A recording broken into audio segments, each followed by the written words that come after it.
Hello everyone, welcome back to my channel. আজ করে দেখাবো শীতের দিনে ফুলকপি দিয়ে অসাধারণ স্বাদের একটা রেসিপি, ফুলকপি ভাপা। এটা গরম ভাতের সাথে খেতে ভীষণই ভালো লাগে। হাতের কাছে থাকা অল্প কিছু উপকরণ দিয়ে সম্পূর্ণ নিরামিষ এই রেসিপিটি খুব সহজেই তৈরি করে নেওয়া যায়। চলুন রেসিপিটি দেখে নিই।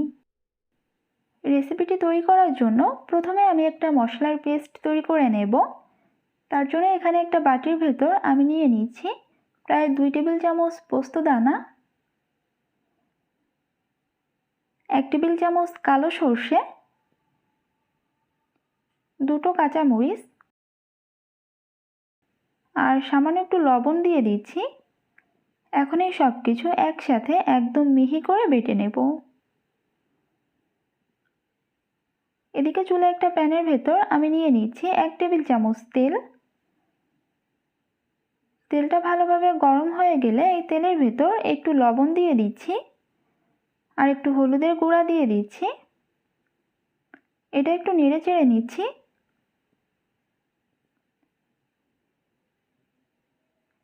এটা একটু নেড়ে চেড়ে নিয়ে এখন এর ভেতর দিয়ে দিচ্ছি আগে থেকে কেটে রাখা ফুলকপি।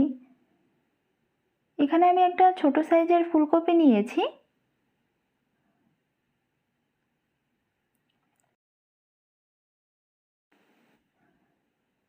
এটা কিছুক্ষণ ভেজে নেব। এটা আমি 2 মিনিটের জন্য ঢাকনা দিয়ে রাখছি।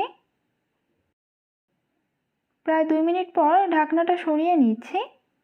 এখন এটা নেড়ে চেড়ে কিছুক্ষণ ভেজে নিচ্ছি। ফুলকপিগুলো আমি কিছুক্ষণ ভেজে নিয়েছি আর এগুলো ভাজা হয়ে গিয়েছে।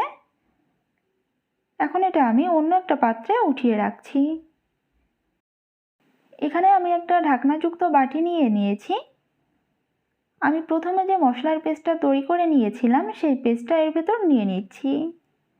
মশলার বাটিটা ধুয়ে একটু জল দিয়ে দিচ্ছি। দিচ্ছি 1/4 চা চামচ হলুদের গুঁড়া, 1/2 চা চামচ মরিচের গুঁড়া আর সামান্য একটু লবণ দিয়ে দিচ্ছি। এই পর্যায়ে লবণটা একটু বুঝে দিতে হবে, কারণ ফুলকপি ভাজার সময় লবণ দেওয়া আছে। আর যখন সর্ষে আর পোস্তদানার পেস্ট তৈরি করে নিয়েছিলাম তখন তার ভেতরেও একটু লবণ দেওয়া আছে। এখানে প্রায় 2 টেবিল চামচ মতো সর্ষের তেল দিয়ে দিচ্ছি। এখন একটা চামচ দিয়ে এই সব কিছু নেড়ে চেড়ে ভালোভাবে মিশিয়ে নিচ্ছি।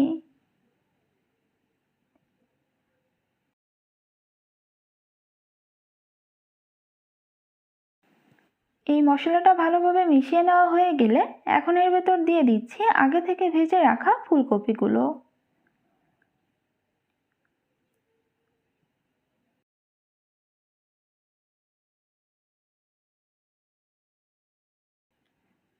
ফুলকপি এই মশলার সাথে ভালোভাবে মিশিয়ে নিচ্ছি।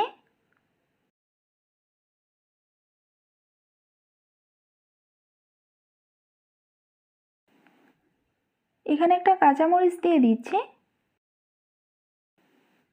এখন এই বাটির ঢাকনাটা লাগিয়ে নিচ্ছি। এদিকে চুলায় একটা প্যানের ভেতর কিছুটা জল গরম করে নিয়েছি। এখন এই জলের ভেতর এই বাটিটা বসিয়ে দিচ্ছি।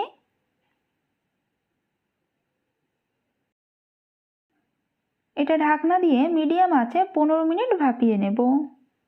15 মিনিট পর চুলার জালটা অফ করে দিয়ে কিছুক্ষণ অপেক্ষা করছি।